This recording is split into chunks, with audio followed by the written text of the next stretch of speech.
Hello friends, welcome to my channel. ಇವತ್ತಿನ ನನ್ನ ವಿಡಿಯೋದಲ್ಲಿ ಬಿದಿರು ಕಳಲೆನ ಉಪಯೋಗಿಸ್ಕೊಂಡು ಯಾವ ರೀತಿಯಲ್ಲಿ ತುಂಬ ಸಿಂಪಲ್ಲಾಗಿ ಟೇಸ್ಟಿಯಾಗಿರುವಂಥ ಸಾಂಬಾರನ್ನ ಮಾಡೋದು ಅಂತ ತೋರಿಸ್ತಾ ಇದ್ದೀನಿ.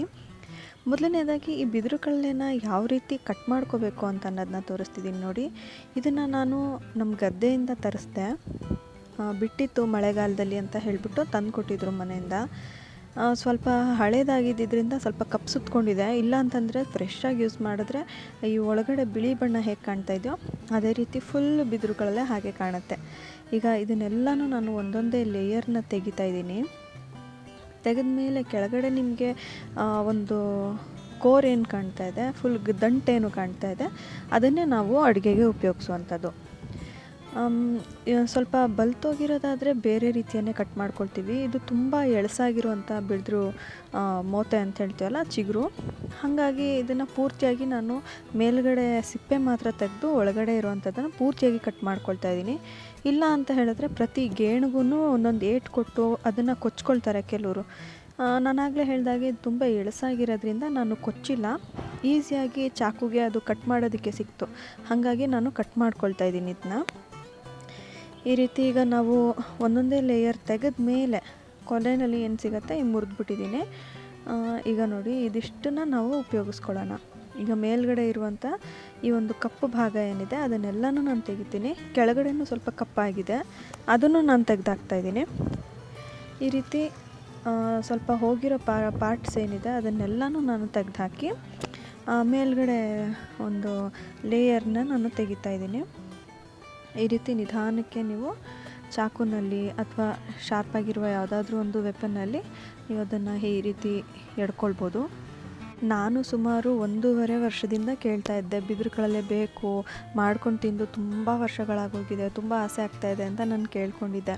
ಆದರೆ ಎಲ್ಲ ಟೈಮಲ್ಲೂ ಸಿಗದೇ ಇರೋದ್ರಿಂದ ಈ ಸರಿ ಅದೇನೋ ಗೊತ್ತಿಲ್ಲ, ಮಳೆಗಾಲದ ಸಮಯಕ್ಕೆ ಕರೆಕ್ಟಾಗಿ ಅವ್ರಿಗೆ ನೆನಪಾಯಿತು ಅನಿಸುತ್ತೆ. ನಮ್ಮ ಮನೆಯವರು ಅದನ್ನು ಗದ್ದೆಯಿಂದ ಕುಯ್ಸ್ಕೊಂಬಂದು ಕೊಟ್ಟರು. ಇದನ್ನು ಉಪಯೋಗಿಸ್ಕೊಂಡು ನಾನು ಎರಡನ್ನ ತಂದು ಕೊಟ್ಟಿದ್ರು. ಒಂದನ್ನು ಉಪಯೋಗಿಸ್ಕೊಂಡು ನಾನು ಸಾಂಬಾರು ಮಾಡಿದೆ, ಮೊಳಕೆ ಕಾಳು, ಈಗ ನಾನು ತೋರಿಸ್ತಿರೋಂಥ ರೆಸಿಪಿ. ಇನ್ನೊಂದು ಗೊಜ್ಜು ಮಾಡಿ ಚಪಾತಿ ಜೊತೆಗೆ ನಾವು ಮಾಡ್ಕೊಂಡು ತಿಂದ್ವಿ, ಅದು ಕೂಡ ತುಂಬ ಚೆನ್ನಾಗಿದೆ. ಆ ರೆಸಿಪಿನ ಕೂಡ ನಾನು ಇನ್ನೊಂದು ಸ್ವಲ್ಪ ದಿನದಲ್ಲೇ ಅಪ್ಲೋಡ್ ಮಾಡ್ತಾಯಿದ್ದೀನಿ. ಈಗ ನಾವು ಯಾವ ರೀತಿ ಆ ಮೇಲ್ಗಡೆ ಇರುವಂಥ ಆ ಕಪ್ಪು ಭಾಗನ ತೆಗ್ಕೊಂಡ್ವಿ ಅಂತ ಅನ್ನೋದನ್ನ ನೋಡಿದ್ರಿ ಅಲ್ವಾ. ಈಗ ನಾನಾಗಲೇ ಹೇಳಿದಾಗೆ ಸ್ವಲ್ಪ ಬಲ್ತಿರೋಂಥ ಬಿದಿರು ಕಳಲೆ ಆಗಿದ್ದಿದ್ರೆ ಗೇಣುಗೆ ತಕ್ಕ ಹಾಗೆ ಸ್ವಲ್ಪ ಕೊಚ್ಕೋಬೇಕಾಗಿತ್ತು.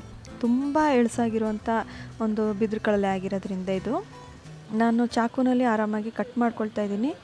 ಬೇಡದಿರೋ ಭಾಗಗಳನ್ನ ನೀವು ಇನ್ನೊಂದು ಸ್ವಲ್ಪ ಡೀಪಾಗಿ ಕಟ್ ಮಾಡ್ಕೊತೀನಿ ಅಂತ ಅನ್ನೋದಾದರೆ ಅದೇ ರೀತಿಯಲ್ಲೇ ಕಟ್ ಮಾಡ್ಕೋಬೋದು.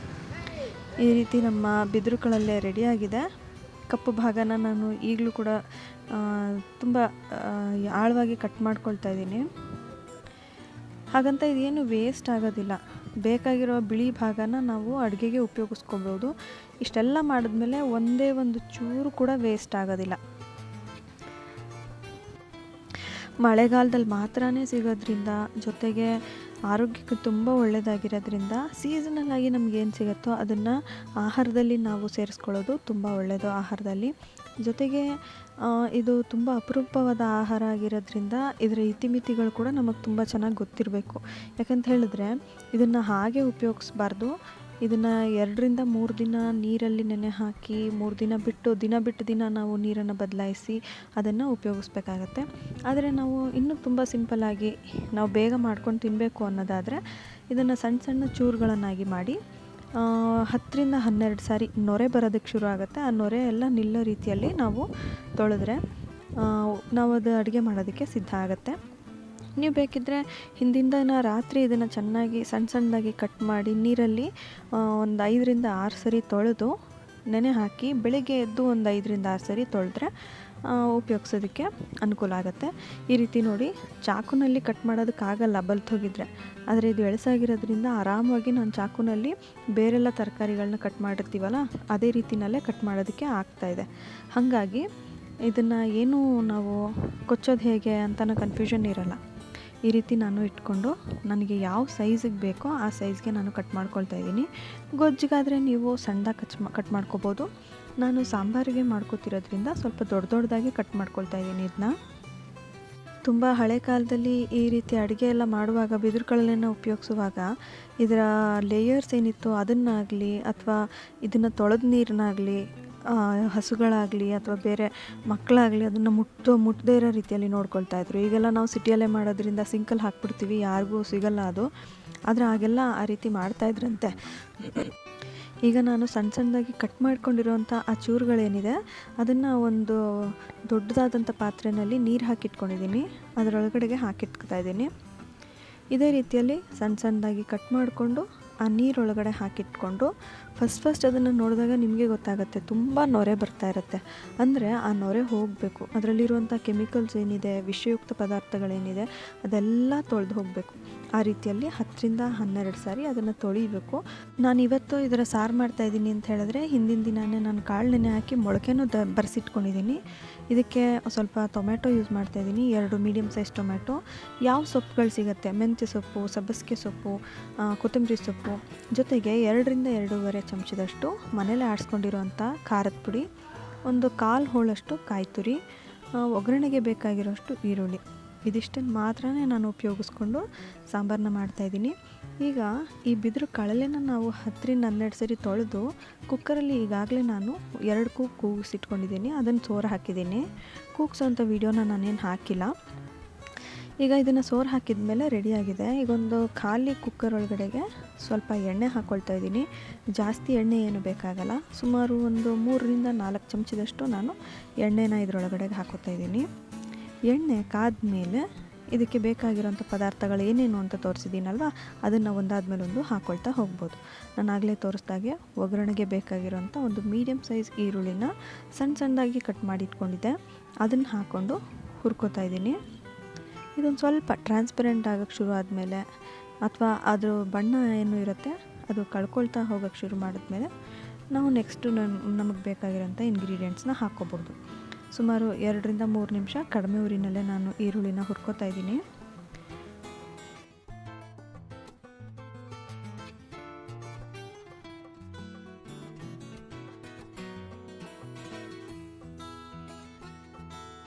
ಈರುಳ್ಳಿನ ಹುರ್ಕೊಂಡಾಗಿದೆ. ಇದರೊಳಗಡೆಗೆ ನಾನು ಮೊಳಕೆ ಬರೆಸಿಟ್ಕೊಂಡಿರೋಂಥ ಎಲ್ಲ ರೀತಿಯ ಕಾಳುಗಳನ್ನು ಹೇಗೆ ನಾವು ಮೊಳಕೆ ಹುರುಳಿ ಸಾರಿಗೆ ನಾವು ಮೊಳಕೆ ಕಟ್ತೀವೋ ಅದೇ ರೀತಿಯೇ ಇದನ್ನು ಕಟ್ಟಿದ್ದೀನಿ. ಇದನ್ನು ಈ ರೀತಿ ಸ್ವಲ್ಪ ಎಣ್ಣೆನಲ್ಲೇ ಚೆನ್ನಾಗಿ ಹುರ್ಕೊಳ್ಳೋಣ. ಒಂದು 1/4 ಭಾಗ ಬೆಂದರೆ ಸಾಕು. ಆಮೇಲೆ ನಾವು ನೀರು ಹಾಕಿ ಮಸಾಲೆ ಹಾಕಿ ಕೂಗಿಸ್ತೀವಲ್ಲ, ಆಗ ಅದು ಕರೆಕ್ಟಾಗಿ ಬೇಯುತ್ತೆ. ಹಾಗಾಗಿ ಇದನ್ನು ಇದೇ ರೀತಿ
ಒಂದು 2 ನಿಮಿಷ ಅದನ್ನು ಹಾಕಿ ತಿರುಗಿಸ್ಕೊಂಡಿದ್ದೀನಿ.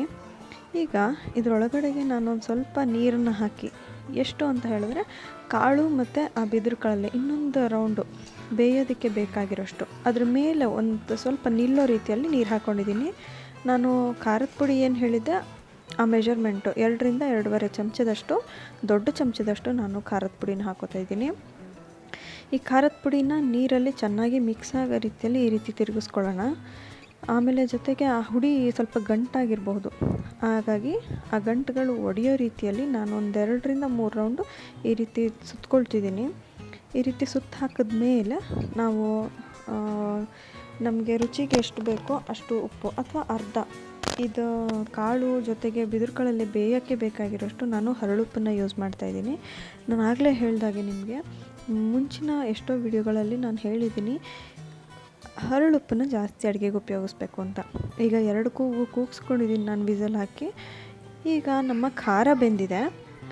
ಈಗ ನಾವು ಹೇಳಿದಾಗೆ ಬರೀ ಖಾರ ಮಾತ್ರನೇ ಹಾಕಿದ್ದೀನಿ, ಖಾರದ ಪುಡಿನ.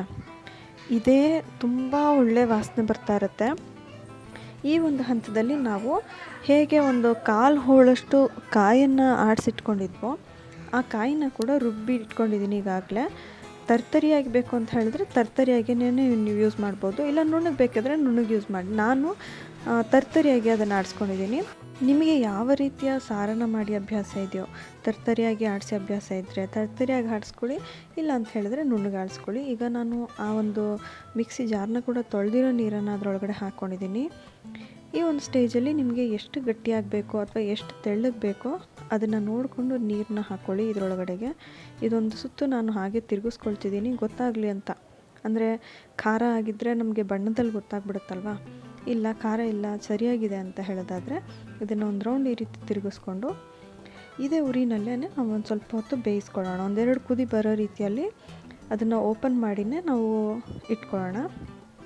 ಈಗ ನಮಗೆ ಬೇಕಾಗಿರೋಷ್ಟು ತೆಳ್ಳಗೆ ಅಥವಾ ಸಾಂಬಾರು ರೀತಿ ಬೇಕು ಅಂತ ಹೇಳಿದ್ರೆ ಸಾಂಬಾರು ರೀತಿ, ಗೊಜ್ಜಿನ ರೀತಿ ಬೇಕು ಅಂತ ಹೇಳಿದ್ರೆ ನೀರನ್ನು ಒಂದು ಸ್ವಲ್ಪ ಕಡಿಮೆ ಹಾಕ್ಕೊಂಡು ಈ ರೀತಿಯಾಗಿ ಓಪನ್ ಮಾಡಿನೇ ನಾವು ಬೇಯಿಸ್ಕೊಳ್ಳೋಣ. ಆಗಲೇ ಹೇಳಿದಾಗೆ ನಾನು ಸಾಂಬಾರು ರೀತಿಯಲ್ಲಿ ಮಾಡ್ತಿರೋದ್ರಿಂದ ಈ ರೀತಿ ನಾನು ತೆಳ್ಳಗೆ ಆಡಿಸ್ಕೊಂಡಿದ್ದೀನಿ. ತುಂಬ ಟೇಸ್ಟಿಯಾಗಿರುತ್ತೆ, ತುಂಬ ಹೆಲ್ದಿಯಾಗಿರುತ್ತೆ. ನಾವು ಆಲ್ಮೋಸ್ಟ್ ಎಲ್ಲ ರೀತಿಯ ಕಾಳುಗಳನ್ನು ಯೂಸ್ ಮಾಡಿದ್ದೀವಿ. ಸೊಪ್ಪನ್ನು ನಾನು ಅಷ್ಟಾಗಿ ಯೂಸ್ ಮಾಡಲಿಲ್ಲ, ಮನೇಲಿ ಇರಲಿಲ್ಲ. ಹಾಗಾಗಿ ನೀವು ಬೇಕು ಅಂತ ಹೇಳಿದ್ರೆ ನಾನು ಆಗಲೇ ಹೇಳಿದಾಗೆ ಎಲ್ಲ ರೀತಿಯ ಸೊಪ್ಪುಗಳನ್ನು ನೀವು ಇದರಲ್ಲಿ ಯೂಸ್ ಮಾಡ್ಬೋದು. ಈ ಒಂದು ಹಂತದಲ್ಲಿ ನಮಗೆ ಸಾಂಬಾರು ರೆಡಿ ಇದೆ. ನೀವು ಬೇಕು ಅಂತ ಹೇಳಿದ್ರೆ ಮೇಲ್ಗಡೆ ಒಂದು ಸ್ವಲ್ಪ ಕೊತ್ತಂಬರಿ ಸೊಪ್ಪನ್ನು ನಾವು ಉದುರಿಸ್ಕೋಬೋದು. ನಾನಿಲ್ಲಿ ಮತ್ತಿನ್ನೇನೂ ಉಪಯೋಗಿಸ್ತಾ ಇಲ್ಲ. ನಿಮಗೆ ರುಚಿಗೆ ಇನ್ನೊಂದು ಸ್ವಲ್ಪ ಉಪ್ಪು ಬೇಕು ಅಂತ ಹೇಳೋದಾದರೆ ಇನ್ನೊಂದು ಸ್ವಲ್ಪ ಉಪ್ಪನ್ನ ಹಾಕಿ ಕೂಡ ನೀವು ಮಾಡ್ಕೊಳ್ಬೋದು. ಈಗ ನಮ್ಮ ಬಿದಿರು ಕಾಳಲ್ಲಿ ಸಾಂಬಾರು ರೆಡಿ ಇದೆ. ಇದ್ರ ಟೇಸ್ಟ್ ಸೂಪರಾಗಿರುತ್ತೆ. ಈ ಒಂದು ರೆಸಿಪಿನ ನೀವು ಮನೆಯಲ್ಲಿ ಟ್ರೈ ಮಾಡಿ, ಹೇಗಿತ್ತು ಅನ್ನೋದನ್ನ ನನಗೆ ಕಮೆಂಟ್ ಮಾಡಿ ತಿಳಿಸಿ. ಈ ಒಂದು ಚಾನಲ್ ನಿಮಗೆ ಇಷ್ಟ ಆಗ್ತಾಯಿದ್ರೆ ಸಬ್ಸ್ಕ್ರೈಬ್ ಆಗೋದನ್ನು ಮರಿಬೇಡಿ, ಲೈಕ್ ಮಾಡೋದನ್ನು ಮರಿಬೇಡಿ. And thanks for watching.